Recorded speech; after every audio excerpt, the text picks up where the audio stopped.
اول حاجه غادي نبداو نتعرفوا على المكان اولا القريه اللي بدات فيها هاد القصه هادي. نوربو هي قريه كبيره وريفيه تابعه لمقاطعه ليسترشاير في وسط انجلترا. قريه اللي كانت معروفه بالهدوء ديالها والناس كيعرفوا بعضياتهم وكيعيشوا في امان.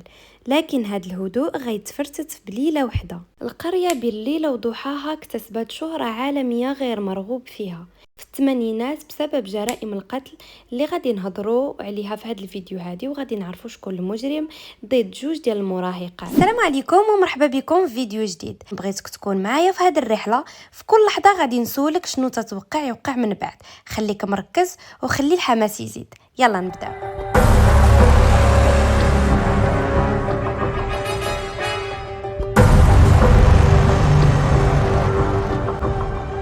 ليندا مان بنت مراهقة عمرها 15 عام، كان عندها مستقبل زوين حيتاش كانت كتقرا وكتعشق حياتها.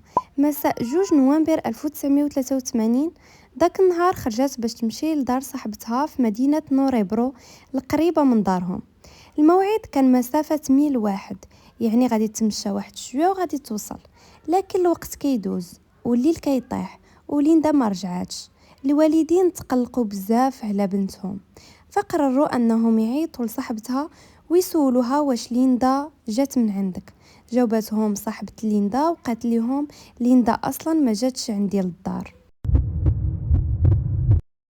الوالدين داك الساعات بداو كيقلبوا في كاع البلايص اللي تكون مشات ليهم، ولكن ما كاين حتى شي اثار لليندا. صباح ديال اليوم الموالي واحد الراجل لقى واحد الجثه في واحد الممر ضيق ومهجور ورا واحد الغابه صغيره. صدمه كانت كبيره على القريه كلها. من بعد البوليس وصلوا بسرعه للمكان. الجثه كانت شبه عاريه وعلامه العنف باينه عليها. البوليس عرفوا شكون كانت هذيك الجثه ديال ليندا. الطب الشرعي أكد باللي الضحية تعرضات للاغتصاب وماتت خنقا. شنو هو الدليل المادي اللي خلى المجرم وراه؟ البوليس قدروا يلقاو عينة حيوية من القاتل والتحليل بينات باللي فصيلة الدم ديالو هي A. لكن هذه راه كارثة. فصيلة A كيحملها تقريبا 10% من رجال انجلترا. تحقيق شد طريق مسدود. الشرطة كترجح باللي القاتل يقدر يكون شي حد من المستشفى ديال الأمراض العقلية القريب من مسرح الجريمة، لكن التحقيقات مع الموظفين كينفيو هاد الفرضية. هنايا الملف ديال ليندا مان ولا كيتصنف قضية باردة كولد كيس، والقرية كلها كتعيش في الهلع والشك لمدة 3 سنين متواصلة. من بعد 3 سنين ديال الرعب والحذر الكابوس غادي يرجع مرة واحدة أخرى. هاد المرة الضحية هي داون أشوورت.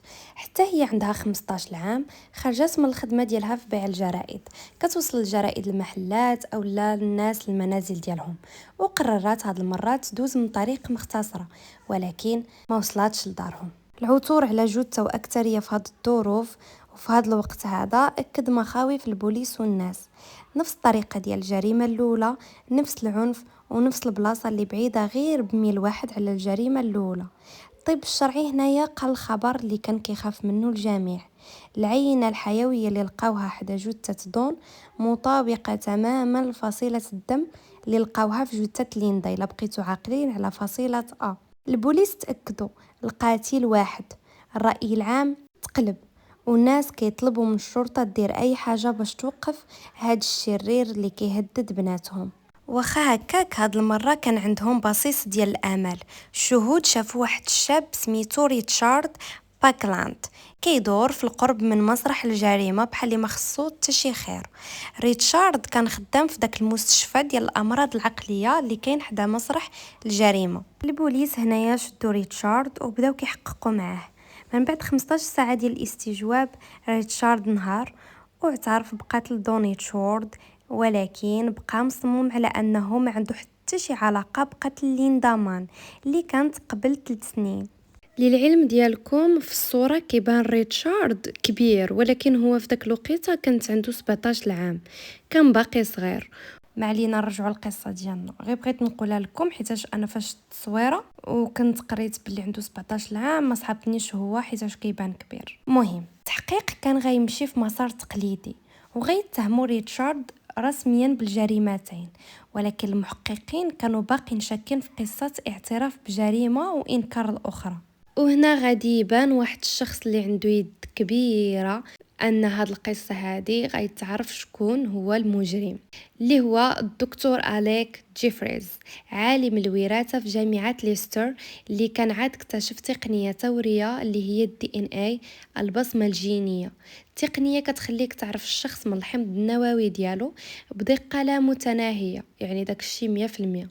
البوليس زعمو تواصلوا معاه، قالوا له بغينا نديرو تحليل علمي للجريمة لأول مرة في التاريخ.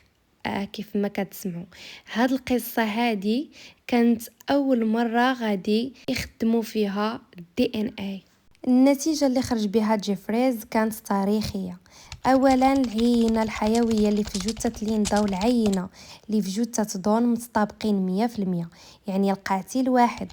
ثانيا، العينة ديال القاتل ما كتطابقش مع عينة ريتشارد باكلاند، وريتشارد باكلاند اللي اعترف بالقتل خرج بريء بسبب العلم. هاد اللحظة غيرت مسار العدالة الجنائية في العالم، لكن السؤال الكبير غادي يبقى: شكون هو القاتل الحقيقي إذن إلى ما كانش ريتشارد؟ الشرطة تحت إشراف المحقق دافيد بيك اتخذوا قرار تاريخي وغير مسبوق. غيديروا عملية مسح جماعي للدي ان اي. طلبوا من جميع الرجال اللي بين 17 و 34 عام في داك المنطقة يتطوعوا ويعطيو عينات ديال الدم أو اللعاب ديالهم. الهدف كان هو تجميع 5000 عينة والمقارنة ديالها بالبصمة الجينية ديال القاتل. هي أكبر عملية مطاردة بوليسية كتعتمد على العلم في التاريخ. البوليس كانوا عارفين باللي القاتل الحقيقي عمره ما غيمشي يعطي العينة ديالو، إذن أي واحد ما قدمش العينة ديالو غيكون مشتبه فيه رئيسي. دازت شهور من الخدمة المكثفة، آلاف العينات كتجمع والعلماء كيخدموا ليل ونهار للمقارنة. النتائج كلها سلبية، الآمال كتهبط. الناس اللي في المجتمع بدات كتشكك في التقنية ديال DNA وبدات كتسول واش البوليس ضيعوا الوقت. من بعد شهور من تعب التحقيق وصل لنقطة حاسمة بطريقة غير متوقعة. واحد البنت كانت غادا تشري الخبز في واحد المحل ديال الخبز، وكان واحد الدري سميتو إيان كيلي. هاد إيان كان كيفتخر قدام صحابو بلي كولين بيتشفورك طلب منه يدير واحد الخدمة اللي خايبة، هي يمشي يعطي العينة ديال DNA في بلاصتو. وقال إيان: كولين عطاني الباسبور ديالو وشي فلوس، ومشيت عطيت العينة ديال كولين. هادشي وصل للبوليس وقالوا علاش كولين غادي يدير هاد الخدعة الا كان بريء. الشرطة هنايا ضروري مشات كتجري وشدات كولين بيتفوركيس اللي كان خدام في داك المخبزة اللي مشات تقدم منها البنت، وكله شكوك من راسو حتى رجليه. يعني غير النظرة الاولى الشرطة فاش شافت فيه داك الدري غامض، يعني كيخبي شي سر. هاد المرة خداو ليه عينة حقيقية ديالو. النتيجة جات واضحة 100%. الحمض النووي ديال كولين بيتفوركيس هو اللي كيطابق مع البصمة ديال القاتل اللي لقاوه في جثة ليندا ودون. كولين ما قدرش ينكر حيت راه كلشي واضح وباين، ونهار واعترف بالجرائم بجوج بيهم. في 2 يناير 1988 تحكم على كولين بيتشفورك بالسجن المؤبد مع تحديد مدة لا تقل عن 30 عام قبل إمكانية الإفراج المشروط.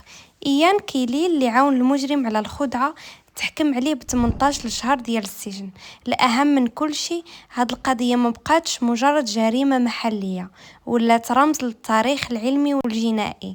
هي أول مرة في التاريخ كيتدار فيها مسح جماعي للDNA، وهي أول مرة كيتحكم فيها على مجرم بناء على الدليل القاطع للحمض النووي DNA. وهنايا وصلنا لاخر الفيديو. الى عجبتكم هاد القصه ما تنساوش ديروا لي جيم، واللي ما مشتركش في القناه يشترك فيها باش تزيدوا تحفزوني ندير فيديوهات اكثر. بسلام عليكم.